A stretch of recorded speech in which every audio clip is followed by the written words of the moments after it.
Hello everyone, welcome to my channel. Please subscribe and stay tuned by clicking the bell icon. How the Crown, Queen Charlotte designers created Emmy-nominated royal heads of hair. The Netflix dramas featured detailed interpretations of their monarchs' coifs, but while one sometimes has to recreate a look exactly as it appeared on camera, the other has full creative license.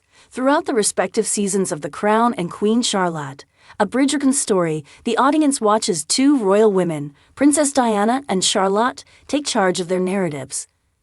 Their evolution also is visible in their hair. Diana's hair grows out from her iconic crop in the 5th season of the Netflix drama, eventually getting sleeker and more glamorous as she liberates herself from her marriage to Prince Charles. For me, that evolution is of someone who is taking her independence and realizing her own value, her star value, and what she was doing, says the Crown hair designer Kate Hall. She sort of looked like a film star by the end of that period. It coincides with a change in hairdressing. Her hair was silkier. Everything looked more glossy. Meanwhile, elsewhere on Netflix, the young Charlotte goes from confused newcomer in the court of George III to a powerful figure, embracing the towering updos she will wear in the future. The one thing I really wanted to do was to make it really personal, like an intimate hair journey, explains Queen Charlotte's hair designer Nick Collins, a 2-time Emmy winner for Downton Abbey. The way we achieved that was basing young Queen Charlotte's ball wigs off of what we had done with the Regency Queen Charlotte. Both series are nominated for Emmys in Outstanding Period and / or Character Hairstyling. On the surface, they seem quite different despite their interest in the monarchy. Queen Charlotte spins off from Shonda Rhimes' Bridgerton with a multiracial cast and an instrumental pop score that signals historical accuracy is not the primary target. The Crown is a detailed telling of Queen Elizabeth II's reign that often gets as close to the factual record as possible. And yet Collins and Hall have similar approaches to how hair should function.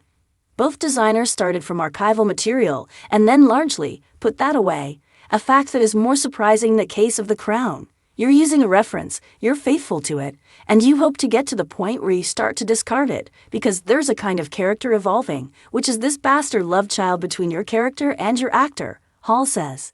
Of course, in the case of The Crown, there are some moments where you have to get it exactly right because the audience likely remembers it perfectly. For instance, when Elizabeth Debicki as Diana appears in her infamous revenge dress, or during her notorious Panorama interview with Martin Bashir, Hall does have to think about how she can turn an actor, who might look nothing like the real person, into a public figure audiences know well.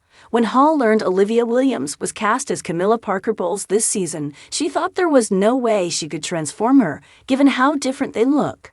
The key is always the wig fitting, she says. If you can tell someone's brain, by giving them a hairline that's really recognizable, that this is this person, I feel like they fill in the gaps for you. Collins, in the case of Queen Charlotte, worked in the opposite direction, styling the character's hair with actress India Amartefio in mind. As soon as I saw India and her beautiful mane of hair, it was always that I would push to use her own hair, she says.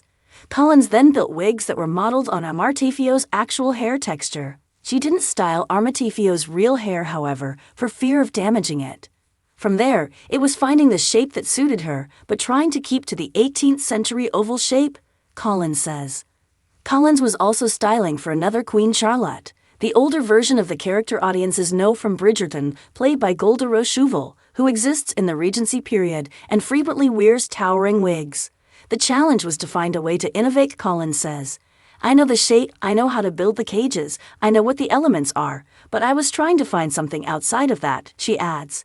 I kept looking at images and I kept looking at reference pictures from hairstyles worldwide.